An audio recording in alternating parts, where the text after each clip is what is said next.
Steadily it rises. Hey, it's ODB, the Lincoln Addict. We want to jump right into the 67 Lincoln Continental Convertible. I think you're going to be thoroughly surprised. And I think thorough is a great word to use for this listing review because there is an amazing video that accompanies this 67.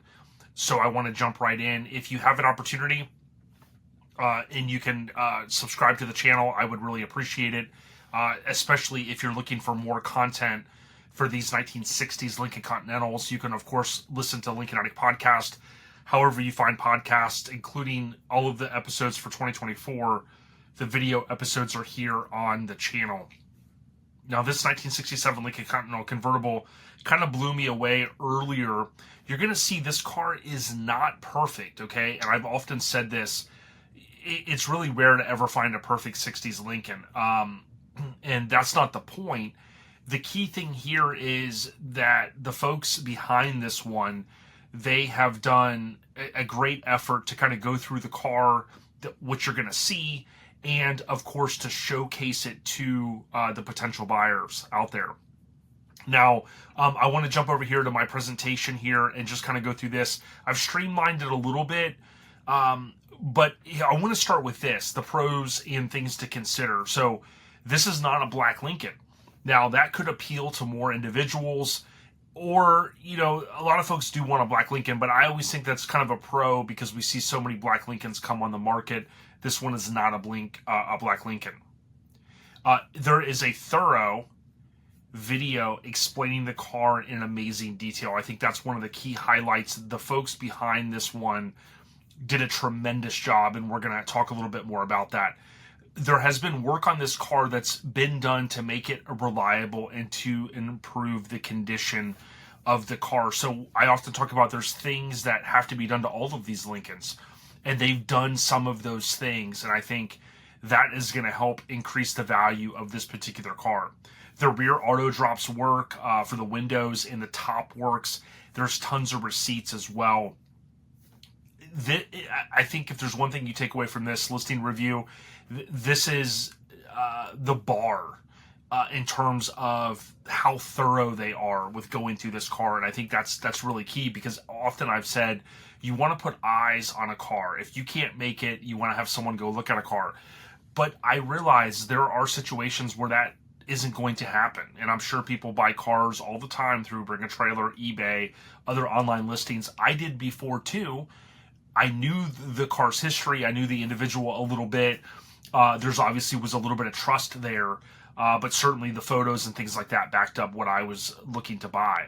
Now, things to consider, this is a Northeast car. However, they've went through those items. So you're going to see kind of I say new floor pan. There's a patch panel that they made. There's sound deadening on the floor. The AC, I believe from the longer 52-minute video, they said it's not blowing cold. They may have, I think they mentioned in the video that they were looking to remedy that before the listing went live, so that they may have, I believe it's been upgraded, so that's one thing to consider. There is room for continued improvement on this particular car, and what I mean by that is, you know, the engine bay is not fully detailed, as an example, right? And that's okay. Not everybody wants a fully detailed engine bay. This car is nice, it's solid overall, and I think like someone that's looking to buy a car and say, hey, I want to get in there and with some elbow grease and make it a little bit even nicer, that's one of the things that you could do with this particular car. Now, recently I reviewed a 67 that sold for 75, just north of 75,000, which was fantastic. And I mentioned a couple of those 67s that had recently sold, I think in the last year, for a nice price on Bring a Trailer. But for 67, you may recall we had 45,777 total production, but believe it or not, the convertibles were only at 2,276.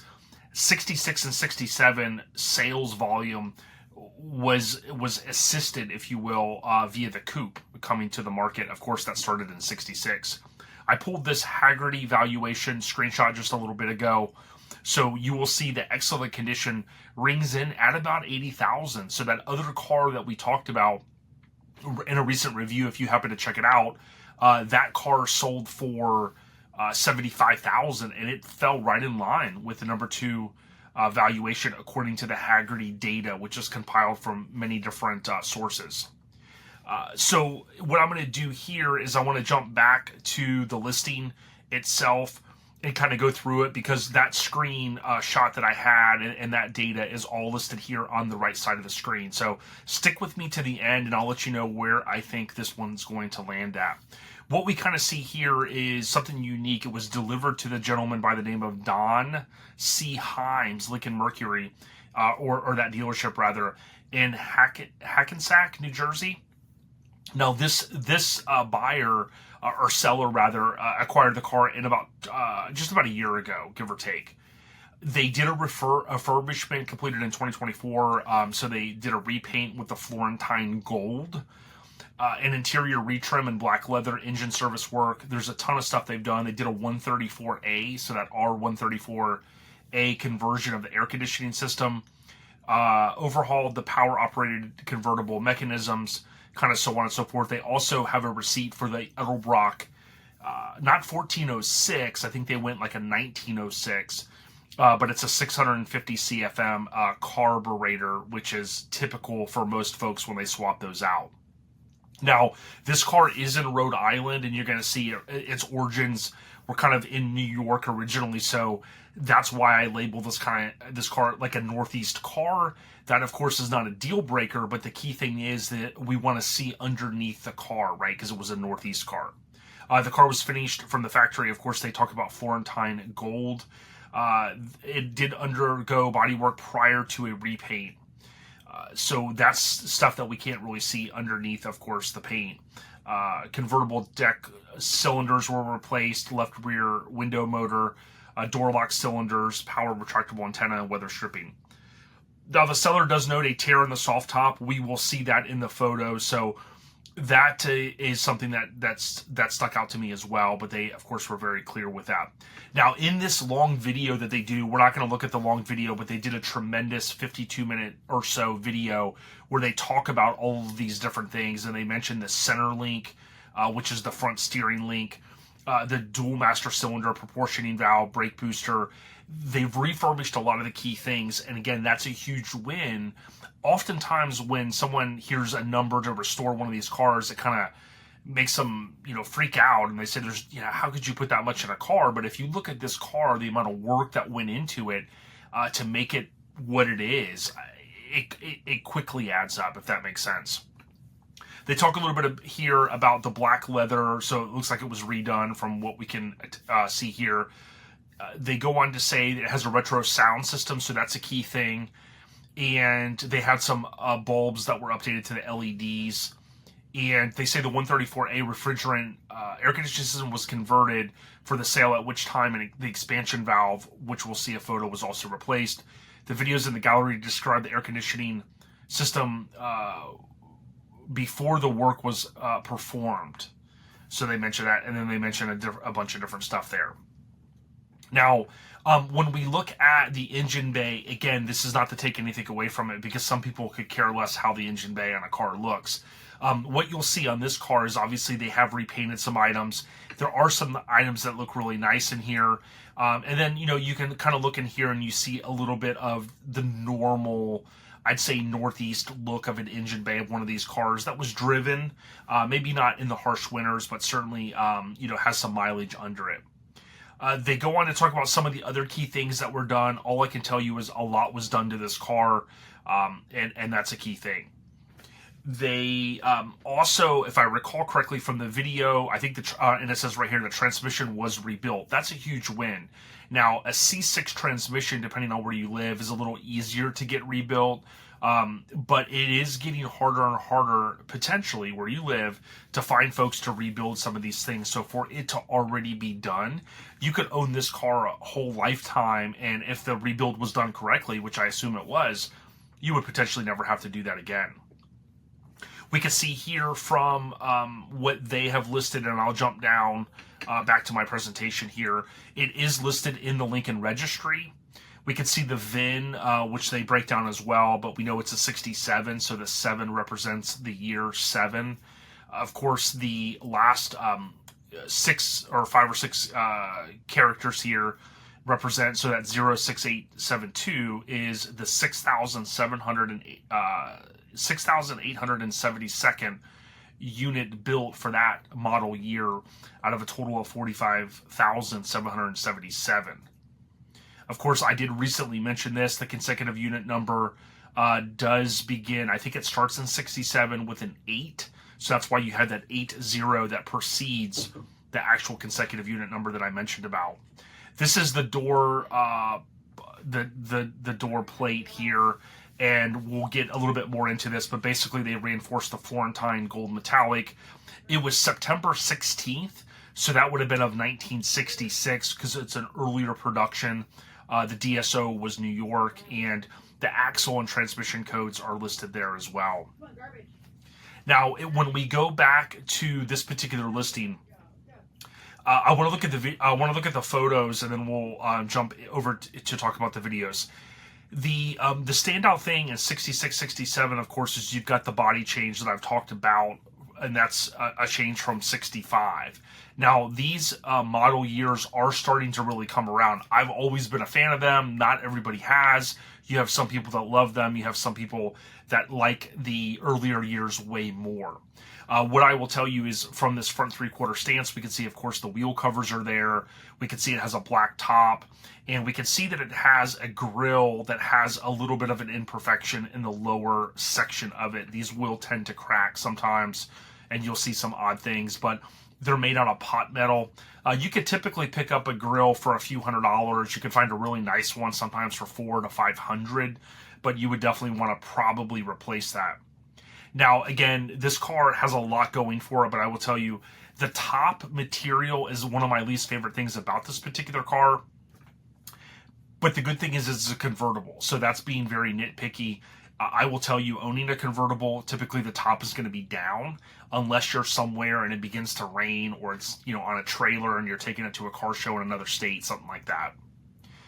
We can see it does look really nice, and we can see the headlights were swapped out. At some point, you've got the little crack there. You've got the Rhode Island plate. The trim work looks pretty good overall from what we can see here. You've got a lot of nice photos. I love seeing the photo with the top working as well. That, of course, is going to be showcased in the videos as well. I will kind of jump out here. I want to take a look at a couple other things. It's kind of hard to see the dog legs from here. But they do look okay from what we can see, which I talk about. The dog leg, of course, is right in front of this front rear opening for the wheel. Now, there's a ton of photos, which is fantastic. There's also nighttime photos.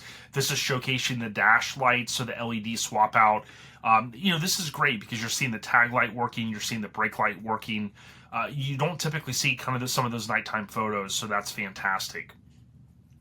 The car, from everything that we can see, it's all here, which is great, and it is also showcased in the video as well. Just to reinforce on the convertibles, of course, you do not have the flip-up star here because the top is operated via either, in this year, you've got the option by the gas door or inside the cabin of the car. So there's the option for next to the gas filler, and then, of course, inside the car as well, as I had mentioned. The interior looks really, really nice. They did add a custom console, which you could easily remove, but I do like it. They also mentioned in the video that they took off the ring here that tends to discolor, and they actually they left it off, and I think they painted this item here to match the outside of the color. So I haven't talked a lot about the interiors of the 66 and 67s, but certainly that is one thing that they mentioned that they swapped out. If you look at the door panels and you look at all of the things, they talk a little bit about this, everything is there, and that's fantastic. There's no crack in the dash, which is a good sign that it didn't spend a lot of time potentially outside. And, you know, when you go through these photos and even seeing that center console, which they have a receipt for, it kind of reinforces just how nice this car is. The presentation is fantastic on it. They talk about some of the dash lights. They mentioned this in the video, like, for instance, the door ajar, you know, showing, and this is key because back in the day, like, and even now, let's say the kids jump in the back of a car, or your friends, and this light kind of indicates that, hey, that rear door or a door on the car is not fully latched. Now, I do like the incandescent bulbs in these Lincolns, although I do own a Lincoln that has the upgraded LED bulbs, and I will tell you the LEDs do make it a lot easier to see those gauges at night. You can take a look in here at the underside of the deck lid. Again, it is not perfectly detailed. It's not perfect, but this stuff is not deal breakers. You see a little bit of this kind of surface rust in here. I've seen far worse. Those are just little things to point out with the particular car. You can see a little bit of the deck lid here. Again, it does not look bad. In the video, they do talk about the Jim Wallace trunk kit, which looks amazing in this car. You can see how nice it looks. It really ups the presentation of a convertible, and I believe these landing pads were reproduction ones, which is fantastic because finding these original kind of pads where that top goes into the trunk is really tough to find those. Believe it or not, they're just kind of taken out and they're not replaced. Some folks will change out the LED bulb here. Some folks will, at a car show, they'll unplug the LED, or if you're working on the car, I've heard people say, hey, I unplug it, but you can see there is still the old school incandescent bulb. We see the AC compressor here. It is the original York style compressor.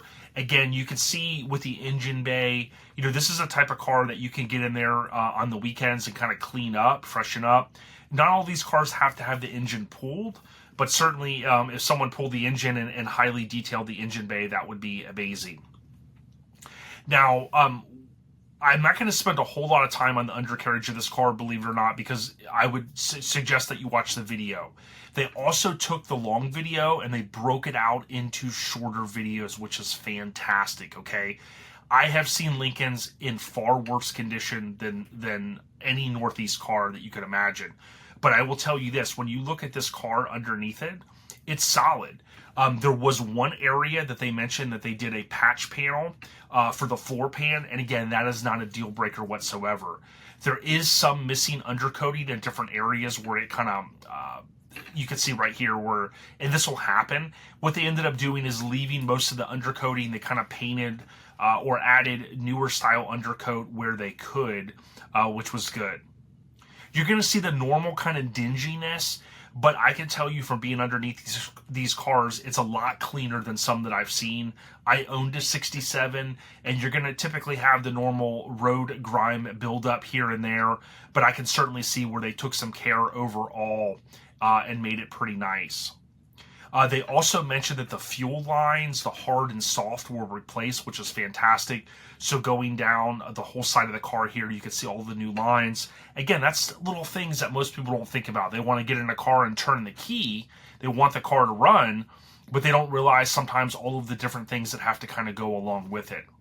Now here we will see the original sales receipt. These are very hard to find. Chris Dunn from Lincoln Land owns several, from what I recall, of his cars. We can see the original price, the sale came to about $5,700, which was a lot of money back in that time period. There's a ton of receipts as well, which is fantastic. And again, I think if I can jump over here and stop sharing my screen, what I will tell you is the videos on this car, again, are fantastic. I often talk about the importance of going through and kind of showcasing to someone. And I believe, I'll share my screen here again. I believe the individuals that are presenting this car to us are the folks, because we can see it in the videos, is the Wrench and Hammer. And these guys have done some other restorations. They make some different parts. You can Google Wrench and Hammer Lincolns and it will take you out to this website here. One of the key things that I do not want to understate is when you look at these videos, and I know you might say, hey, 52-minute video, that's a lot, okay?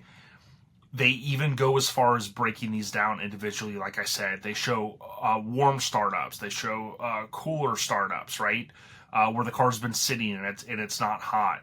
They show the auto drops working. They show the top working. They show the top working from the rear key near the fuel filler, right? They show the trunk. They really go through everything and they show the imperfections. They also put the car on a lift. They show the AC items there when they turn the AC on. I think that's where he mentions that it wasn't blowing cold.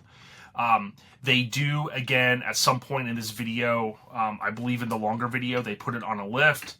And you can see right here, they have just a 5-minute video showcasing underneath the car, showing and talking about all of the stuff they've done. And again, if there's anyone that has set a precedence on how to present a Lincoln, or really any car for that matter, this is it. And to me, with them being active in the comments already, which there's not a lot of comments on this one, and having so many videos, that's going to potentially cut down on the amount of questions, but it's also going to open the conversation for other things that maybe people do want to talk about and say, hey, you know, I noticed this, right? And kind of getting past the minutia and getting right to the key stuff, right? The meat and potatoes about the particular car.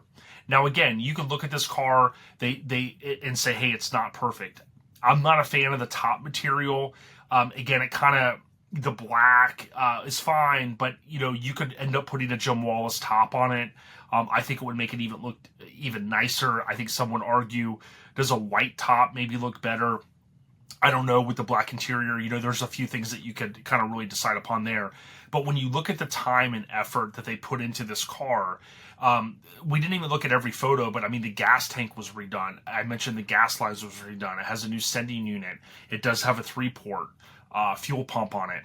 It's an AC car, right? So those numbers we looked at earlier, you add 10% to that. That gets you to almost 80,000, you know, over 80 grand for potentially, if that falls in your opinion, in that number 2 model that Hagerty has listed on their website. So all in all, I would say that these guys know what they're doing. Okay, they've replaced a couple of the older relays. They talk about adding the relays, which is a great thing for the front windows in those years.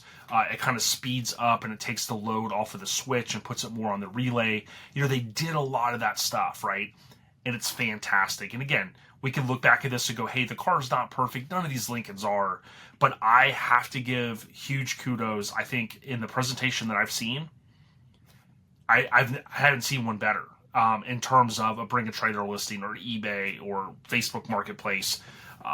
You know, auctions are a little bit different. I don't even think they present the cars as good as this. But, I mean, if you look at the person that was narrating the video, the dude has notes, right? He's making sure he's hitting those key bullet points. They're talking about it, right? It's a long video. You can skim through it. But that, to me, sets a whole new precedence for, dude, go through it, tell the people what they're getting, you know, fix the things that you know is going to add the value that's going to potentially bring the price up. I do think, in my opinion, this car's going to go for over $60,000. Now, I want to say that it's going to break $70,000. I don't know with the color, but I do truly feel that with the prices that we've seen, and we looked at the Hagerty prices, I'm going to jump back over there really quick. I'm not going to share my screen. But if we look at the Hagerty price, $78,900, and then you add 10%, so $8,000 on top of that, so 85,000-ish. You could argue, hey, it's good condition at 65,000. You would add 10% to that, so another 6. You know, you're already busting 70 grand. That's where the market has been. And again, if you go on Bring a Trailer, as I mentioned recently, the last thing I want to do to wrap this video up, and you search 1967 Lincoln, you're going to see on November 6th, you had a 67 Lincoln sell for $75,500. Now, I love the color of that particular car. And then if you go and look back, there was even another comp or a comparable sale. So best of luck to the seller. I really like this car. I like what they've done. There's a lot of nice little things that they've done, but they presented it really in a way that I have to give them huge kudos. So tip of the cap. And I hope if I ever have to sell another Lincoln, which I don't want to, that I'll spend as much time and effort going through it as these guys did, because it's going to pay off in the end. Someone's going to get a nice car. They're going to be able to turn the key, put the top down, put the windows down, and cruise to their heart's content. Stay on the rise. Thanks for sticking with me to the end. Appreciate you. And lastly, I did recently redecorate the studio, so more to come on that. Take care, everyone. Peace.